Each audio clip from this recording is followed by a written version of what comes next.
position that sanctions are means, not an end. Any action taken by the committee should be aimed at maintaining peace and stability in Somalia and avoid any negative impact on the country's development and the lives and properties of the Somalia people. The legitimate requests made by the Somalia side should be given due attention and consideration. We welcome the clarification of the allegations against General Sadak Omar Mohammed, the commander of the Somalia police force. China takes note of the improvement of relations between the panel of experts and the Somali government.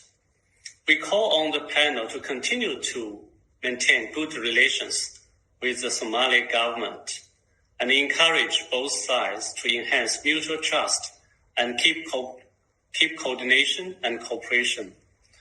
The panel should strive to improve the quality of its reports, verify the facts, make analysis on the consequences and the risks that may arise from the publication of reports, and make prudent arrangements in advance.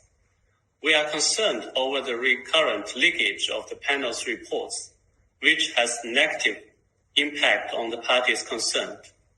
China requests the panel